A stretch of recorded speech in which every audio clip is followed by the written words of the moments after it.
This is the fatherhood experience. Turn it up, cause tonight you'll learn how to leave behind the average dad life. This the fatherhood experience. It's time to lead my family and become the father figure I deserve to be. The fatherhood experience. What's up, guys? Welcome back to another episode of the Fatherhood Experience, where we help dads become better dads. We are your hosts, Jason Priest and Zach Smith, and we got a fun episode for you guys today. A lot of you guys know that we just got back from our most recent retreat with some of our guys out in Canyon Lake, Texas. So we're going to share some of our highlights about that. You'll have a lot of fun on this episode, man. You'll learn some, but you're also going to get a little taste of what we do doing our men's work and getting together as community, dude. So before we dive in, if you get any value out of our episode today, all we ask is just a little value exchange. We give you value, you share the show. Share the show with one father in your life that you know could benefit from the value that we bring you on a week-to-week basis. We're not here to waste your time. We're here to help you get better, and that's what we're going to do today. So, Zach, I'm excited to go back for another retreat already. I think that this one was one of my favorite ones because we had a smaller, more intimate group. So where do you want to start, dude? We talked about a lot of badass shit. We talked about a lot of funny shit. We had some great dudes there that shared a lot of funny shit. So I'm excited for today.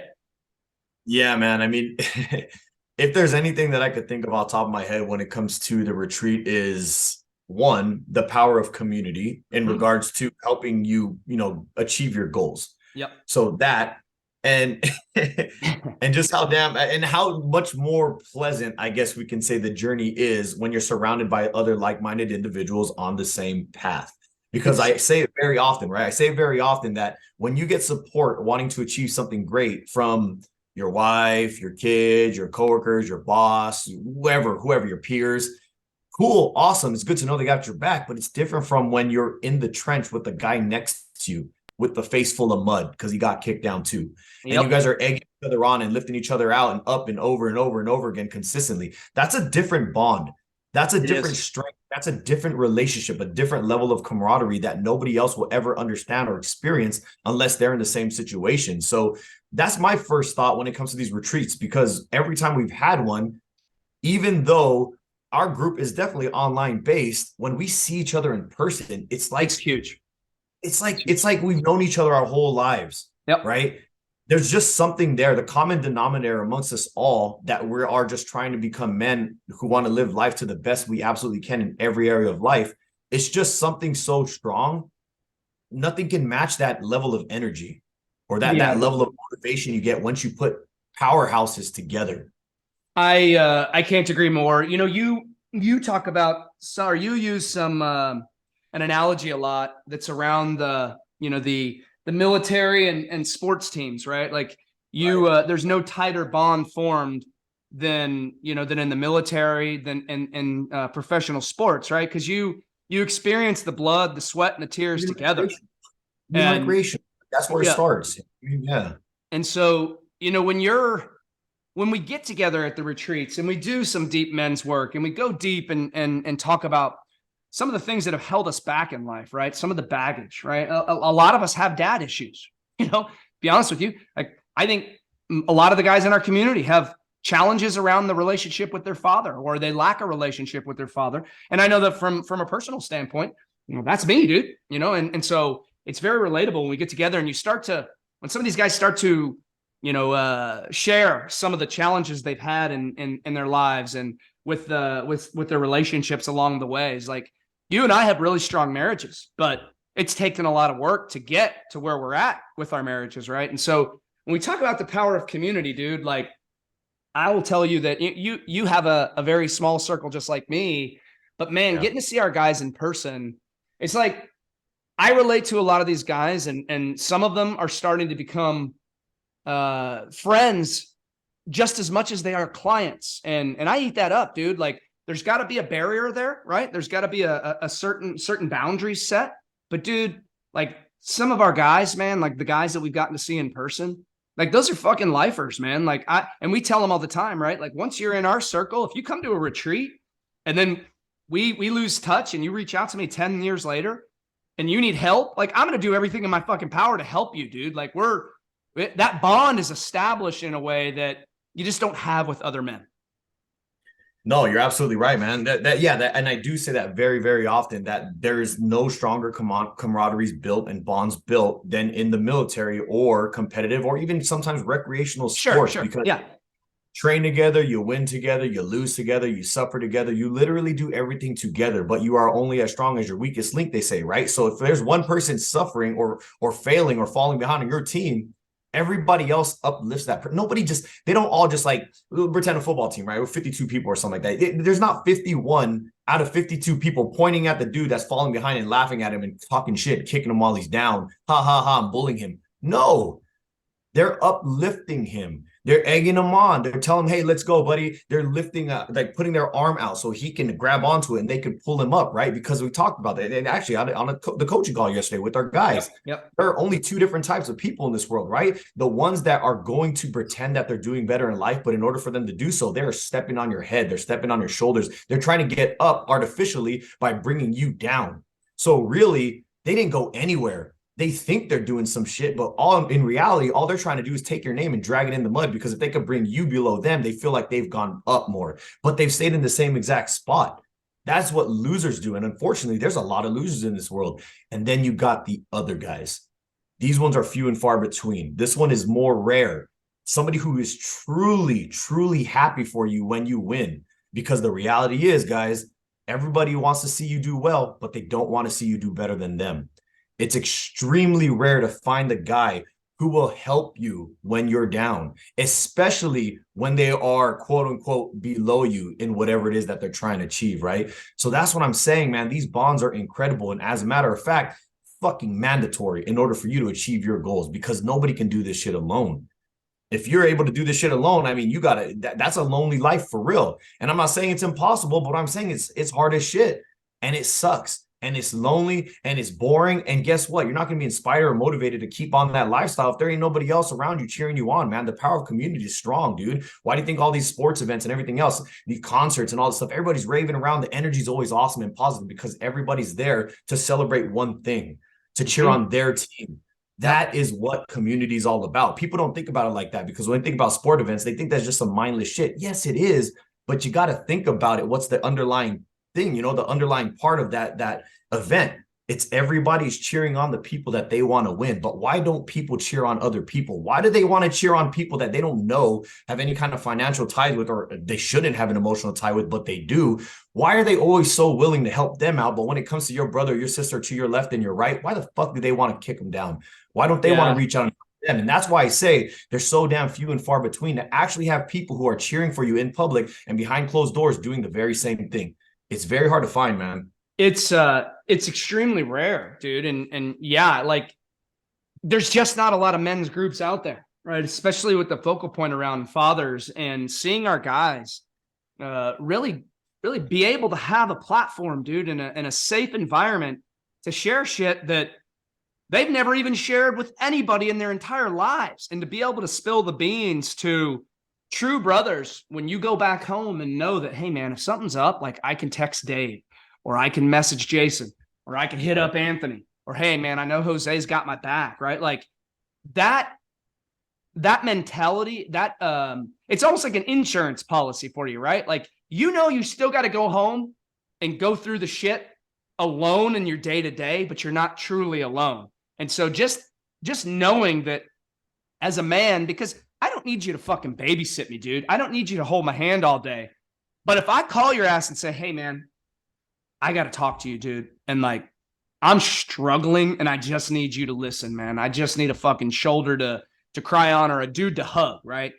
That feeling, that insurance policy as men is massively important for our mental health, dude. And like knowing that somebody's got your back, that's going through the hard shit with you. Because when we came back, and I like to use this example, and I've told this story a time or two, and I talked about it on my Instagram stories. Oh, by the way, shameless plug here. I have a brand new Instagram account that I'm doing a lot more content on. I'm not posting on my other Instagram account. So that is @_Jason Priest. Come follow me over there. So I've talked about this a little bit on my stories about the whole workout thing, dude. Like 10 exercise workout didn't faze me with a group of dudes that are all in there sweating together. And then I go to the gym on Monday and I do 5 exercises and I'm on the struggle bus. Like, I don't want to be there. But fuck, if I looked up and Zach and Anthony and Dave and all, like, our guys are there, well, like, it's a breeze, right? And I think that's a great example to use because, dude, when we went and did the gym workout together, we'll go through a little bit of our itinerary just so our listeners can see what we do with these things. But when we went to do the gym workout together, I'll be honest with you, dude, I didn't really want to do that. I was like, man, I'll go through and I'll do a couple things, and really I'm there to help dudes. Fuck, I got in there and I started with legs, and I just started going, dude. You were helping guys with form, and I'm like, oh shit. All right, well, I'm gonna fucking get in a good workout. So I did my first 5, and I'm like, okay, well, shit, they're still busy. Everybody's still doing their thing. I'm gonna do another 5, and it didn't faze me, dude. And I could not go to the gym by myself right now and do 10 exercises without just vomiting. Like, it wouldn't happen. And so I think just using that example alone it's extremely powerful, dude. You guys gave me like this like blast of motivation that I don't have in my life, right? And so you and I get just as much out of it as our guys do, which is amazing. Yeah, man. And that's why I like the gym, man, because the power of community and they don't crab in a bucket you in the gym. 100%, man. I will argue that the gym is probably the only place that you go where you step in to get better when you get out. Because you step in to get better, knowing that when you step in, you got some hard work to do, right? Like, this ain't the hospital where you're going to get better. Right. You got to put in the work. Two places, like church and the gym. Okay. There you go. Okay. There you Besides that, a lot of people, but how about school? No, hell no, dude. No. I was forced to go to school. I didn't want to do that shit. Yeah. I don't even count the school. Dude. If you choose the church and gym, you're right, man. Like, that's it. Think about it. I'm gonna ponder that for. I gotta see if there's a third. But yeah, you're right about it. Like, I want you to try to think about a place where you literally, where people choose to go, knowing that they're gonna intently do some work or do some whatever it is to become a better person once they leave out. I think there's only 2 spots, right? Unless you're talking physically, then obviously the hospital. I want to be better. I mean, we could talk about like you know, if you're going to a emotionally, whatever it is, spiritual. Just whatever it is, man. I think there's only 2 places. I always thought it was one, but man, shoot, church too. So those 2, that's it. So that's what I love about it. I can't I could buy a home gym and work out by myself, but that sucks. Yeah, I like that environment where I see other people pushing themselves, because guess what? When I see that super jacked dude, I'm like, nah, I can't let that guy outwork me. And then when I see that super obese person, I'm like, that's freaking awesome that he's doing, that he's like a balance in between. Both ends of the spectrum inspire me and motivate me to work harder. I'm like, it makes me happy. It makes me feel like just happy that I see somebody on their journey trying to become the best they can be. And then I'm inspired and motivated to train harder when I see somebody who looks bigger than me or more jacked than me or whatever it is, because I might not be the biggest and most jacked dude in the gym, but I try to train like I am. And through that is how I become better than the average person. But being in an environment that helps push me in that direction to have that type of work ethic is what it's all about. Because I know that I would not look like this. I would not feel like this. I would not be as strong as I am right now if I worked out at home, because I would not push myself that same level. Even if I pushed myself, we'll say 10% less than I did at the gym, 10% less over the course of me working out for 2 decades now. That's a big difference, guys. If you guys understand the effects of compound interest, 10% over 2 decades makes a significant difference, man. So if I worked that at home, I would look a lot different than I do right now. And that's a fact. That is an absolute fact. Community and environment is literally everything, guys. Everything. I agree with you. I mean, like, it's the environment, and I think there's nobody that can argue that your environment is really what makes your mental health, go in the right direction or go in the wrong direction. And I think for me personally, like, I'll use my environment. I work from home. I'm alone all day long. My mental health goes way up when my wife and kids come home, right? And so my environment is very it's very static. And so I go to the gym to see other people doing better, just like you. I get out of my house to go to the gym and be surrounded by people that are there to get better.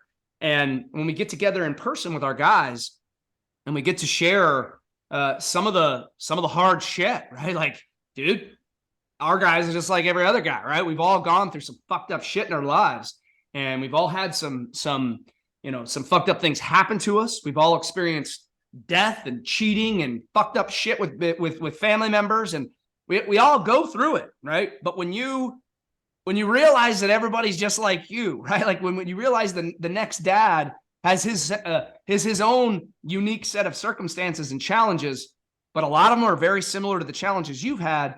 There's just a deeper emotional bond or emotional connection that's formed there, because now you know that like you're not alone, right? You got this guy in your corner that's going through the same shit.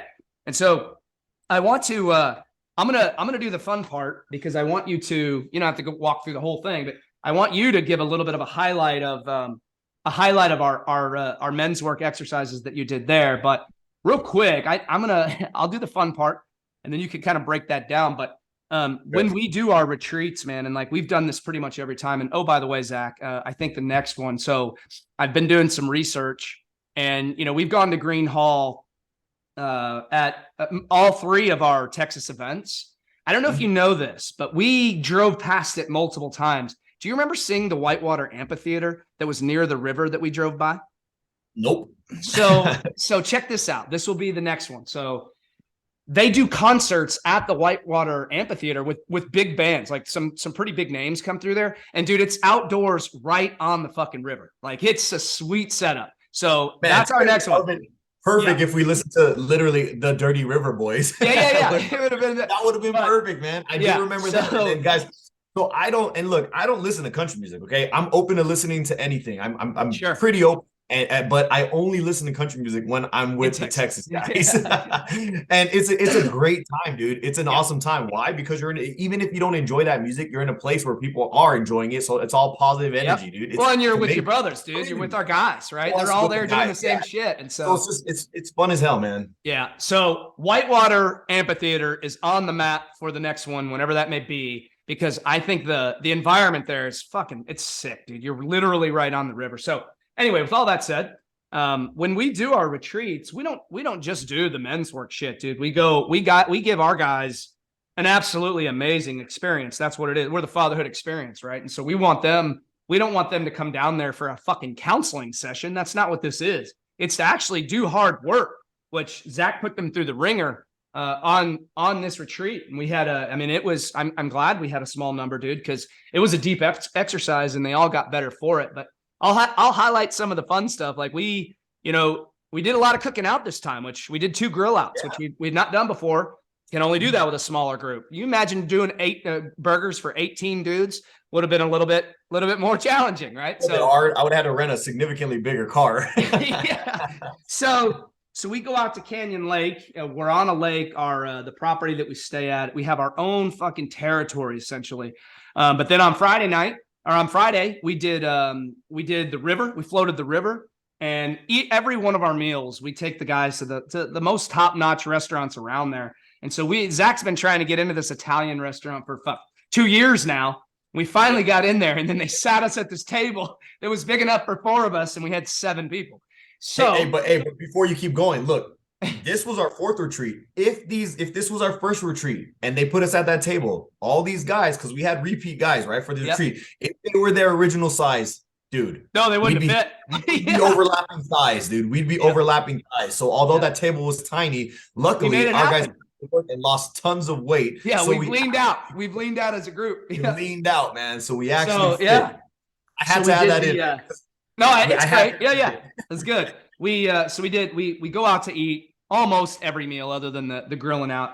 And it's funny because you and I always over plan and over deliver on the meals. And our guys are like, dude, we just can't eat anymore. I'm like, well, fuck, man. We want you guys to have an amazing time. So each retreat, I think we've had to cut out one of our planned meals, which is cool. At least one. Yeah. Mm-hmm. And then on Saturday, we continued with our retreat, our itinerary. And then Saturday night, we took them all out to a concert at Green Hall, which is the most iconic country dance hall in all of Texas. I mean, the biggest names in country music have all gone through there.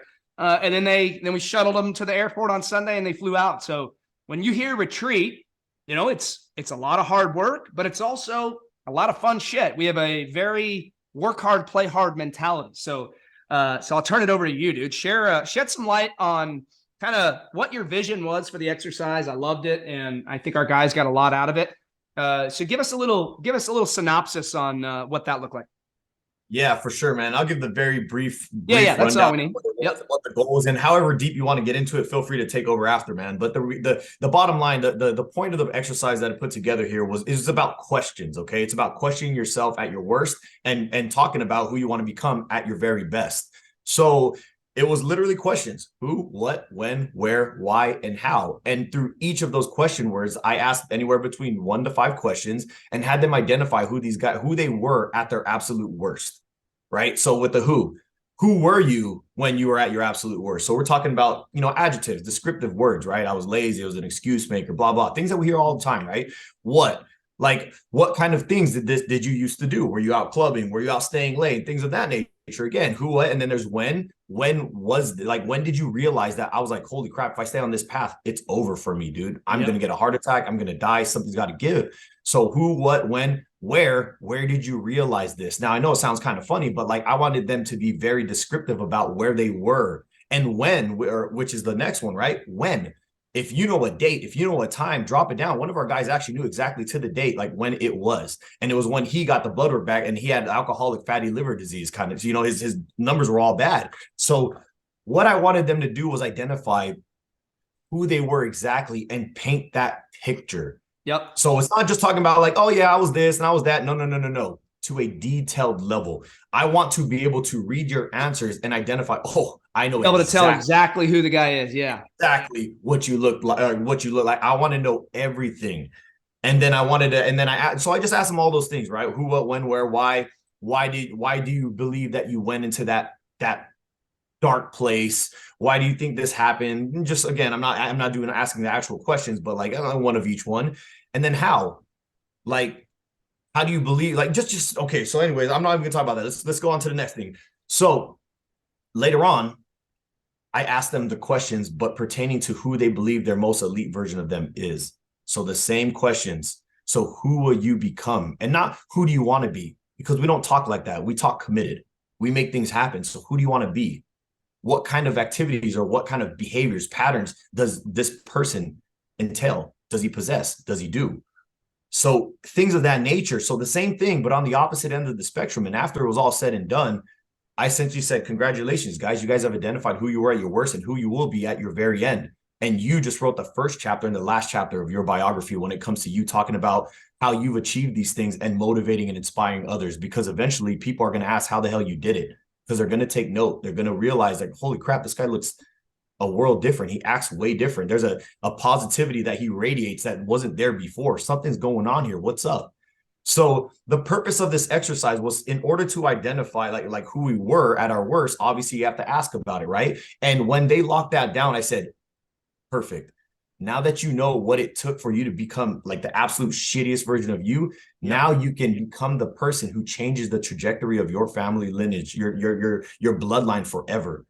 In order for us to not repeat history, we got to know what it is, right? There's that whole saying, right? Those who don't know history are deemed or bound to repeat it, or whatever it is. Yep. So I said, congratulations, you've identified meticulously who you were at your worst. So you now know what not to do so that your children will never end up where you were. And then we talked about the who, what, when, where, why, how, in regards to who they will become. And then once we got to the how component, we talked about what things we need to do, even though they didn't realize this, but 80 to 90% of their game plan in regards to how was everything that they put before that. Because most people know what to do. They just don't know what to start, which one's more important, and all the little details. But we talked as a group, discussed the whole how part, and came up with an individualized plan for each particular person based on what they put and where they were having issues. And that's when we were talking about as a community. Like I said, we wanted to paint a big picture from the worst to the absolute best. And it's up to them to fill in those chapters in their life so that they can become that person when they hit the end of their days. We talk about you're never going to ever achieve the best version of you because there's always more work to be done. We are perpetual students, and we always believe that there's more and more and more we can do. Even if people think we're perfect, we're not. We're not. That's the goal, but it's not achievable, right? So that's kind of the gist of everything that we went over this weekend. Yeah, it's not achievable unless I think there was one perfect individual to ever live. I think his name was Jesus. But otherwise, here's the thing. He had a tough time. Yeah, he did. However, I will tell you that it's not about it's not about being perfect. It's about striving for perfection, right? It's like, it's about developing that constant hunger or constant desire for growth, because we all have untapped potential. And I think in order to tap into some of that potential, you got to build the self-awareness around why you got there in the first place, right? Some of our guys have a lot of dark shit that they got to work through, and a lot of bad habits that they got to unwind in order to start to see the light at the end of the tunnel.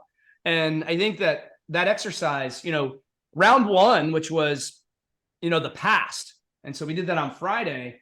Round one, we saw a lot of tears. We saw a lot of anger. We saw a lot of resentment, a lot of guilt, a lot of dark feelings, right? A lot of things that it was exposing them. It's exposing the guy that they know they should never have become. And now it's, how are we going to prevent ourselves from ever backsliding there? But also, how are we leading our children in a way? Because all these guys have kids. How are we leading our children in a way that they're also going to avoid going down that dark path that we did, so that we could change the trend of our generations, right? A lot of these guys come from a place where we're overweight.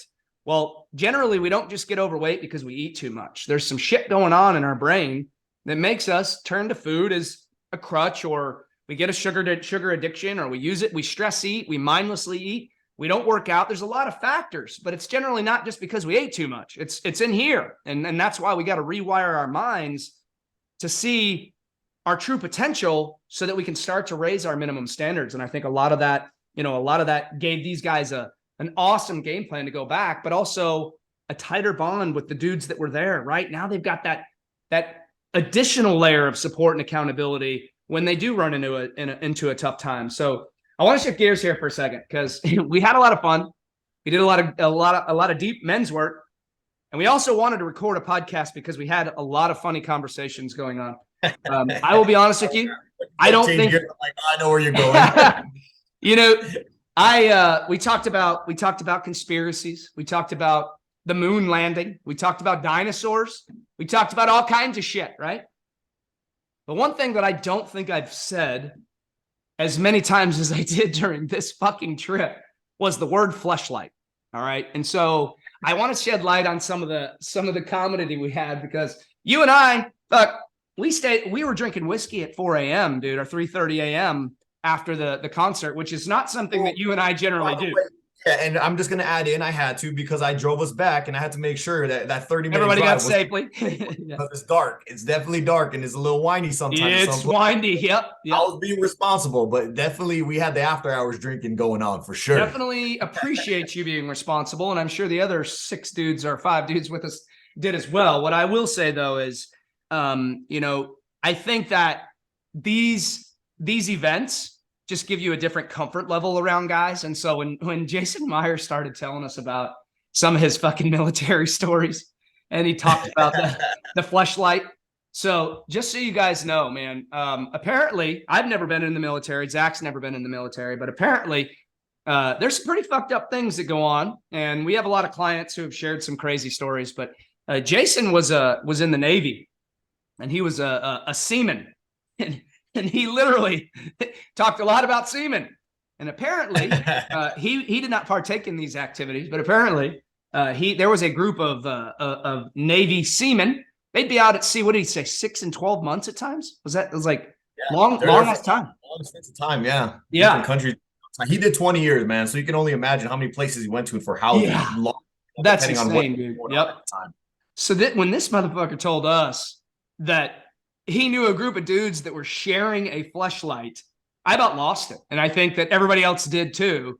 And he talked about it like it was a normal thing on these boats. And I'm like, okay, that's beyond disgusting. And I don't ever think I can lose that thought in my mind again. But I mean, I don't own a fleshlight. I have a wife. She does a great job. I don't need a fleshlight. But the fact that the fact that you would share a fleshlight with another dude instead of using your own fucking hand blew my mind. It blew my mind, dude. Oh, man.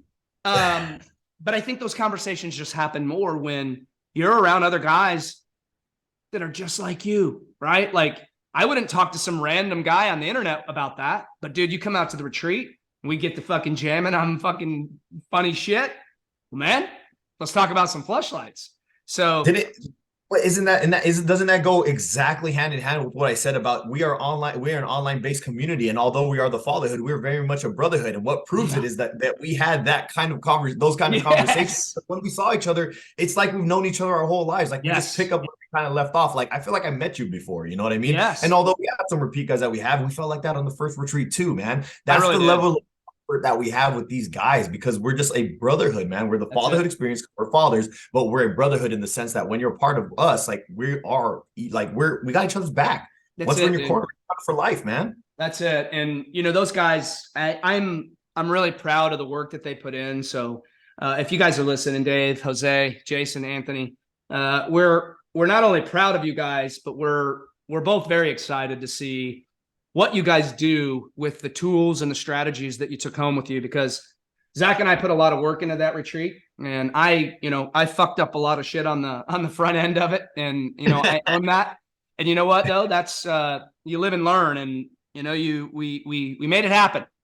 We've also had a retreat in the past where, you know, I was notified, about 12 hours before all of our guys were supposed to arrive that the site we were supposed to be staying at was not going to be an option. And I had 18 guys coming out, and my heart sunk into my chest. But you know what? We fucking figured it out. And so I think the underlying message here with the community and the brotherhood, and, you know, the retreats are amazing, but getting to see our guys in person, getting to see our guys continue to win and really build that community and that culture that we have inside of there. It's a safe place for our dads to be able to come in, put the necessary work that they need to get better, and become the ultimate role model for their families, man. And so I can't wait to see where these guys take it. And obviously you and I both can't wait for the next one.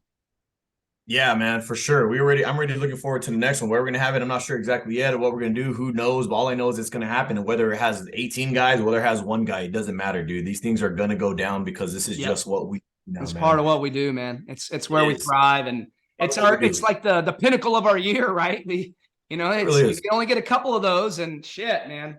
Yeah. I'm ready to go back. The Facebook group, right? We see them in the Facebook group. We see them on the weekly calls, like every single week for our Apex guys. That you know, we see them on Fridays additionally, but like in person's different, man. Shake hands, you know what I mean? Give them a hug, dude. Yeah, that's right. You know, cheersing each other, throwing the steak on their plate. You know what I mean? Like it's tangible, it's real. It's like talk about fleshlights. This is fleshlights. This is a real relationship. You know what I mean? It's not just like an online little community. This is a brotherhood. That's what I'm saying. No fucking Facebook group, dude. It's a true brotherhood, man. And like, look, and one thing I'll point out. Let me point this out real fast, dude. Is that in the group of people we've helped hundreds of individuals, right? Hundreds of men. A lot of them take different amounts of time, man. So that's what's so important about this community, because I know that there has to be a significant amount of listeners right now who have gave a serious attempt at losing weight. 1 time, 2 times, 3 times, more times than they could count, but they just can't seem to keep it off. Look, we have a community of extremely strong like bonds, man. And some of our guys take 1 year to have that little moment where their mindset just clicks and they're like, oh shoot, I'm going. We even have guys who've taken 2 years, and we have guys who take literally 2 seconds, and they've absolutely dominated from the very beginning. But if you're one of those people who feel like you've tried over and over and over again, but just can't seem to do it, look into a community of brothers who got your back, man, because if you think you could tackle this by yourself and you're continuously failing, every time you fail, you get further and further and further away from actually trying again. Yep. Whereas when you're in a group of brothers who see that you're failing and failing over again, we encourage that. Again, I talked about this yesterday on the coaching call. I want you to fail fast, fail often. Just make sure that you fail forward. And most importantly, you get up and you keep going. Yeah, because that's what we want. Most people want to avoid failure, but the problem is, if you ever want to be good at anything, it's inevitable that it's a requirement. Yeah, it's a requirement. Failure is a requirement for winning. Now, remember, failure is different from losing. You're only a loser, and you only lose when you don't try or you just quit. Yep. But when you're doing it by yourself, it's super easy to quit. When you're doing it in a community of others, we're going to hold you accountable, man, and we're going to be like, hey, dude, what's going on? We're going to pick you up when you need to. We're going to pep talk you when we need to. And we're going to punch you in the face when you need to, man. Yeah, whatever it is. That's it, dude. Whatever it is. Get your shit together. We got you. Yeah. That's what this is all about, though, man. If you're one of those people who have tried to do this by yourself many times and you just feel like you're getting further and further and further away because you keep continuously failing, you're doing it right. But you might not just be surrounding yourselves with the right individuals who are going to help keep you going.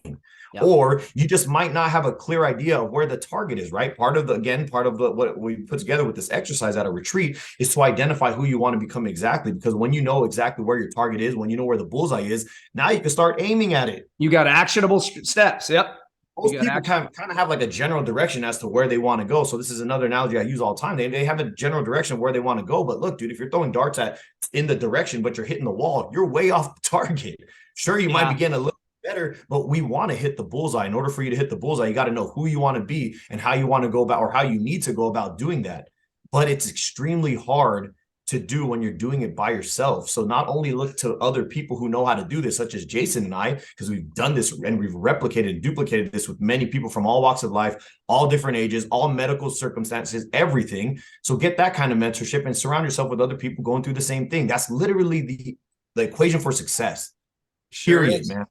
Period. Community is everything, dude. Brotherhood is everything. And if you guys, if any of you dads want to get involved, man, just go into the show note links. You can go click on our actual website. And if you want to get involved, go to thefatherhoodexperience.com and you'll see all kinds of resources. We got our free program there. Go grab yourself a copy, dude, and at least start taking action on that. But if you want to actually get involved with the fatherhood, you want to potentially attend a retreat, you want to talk to us, you want to learn more about how we can help you at a higher level, go to the services page, click on the fatherhood, hit apply now and get on our calendar. That's the quickest way to accelerate your life and launch your life forward.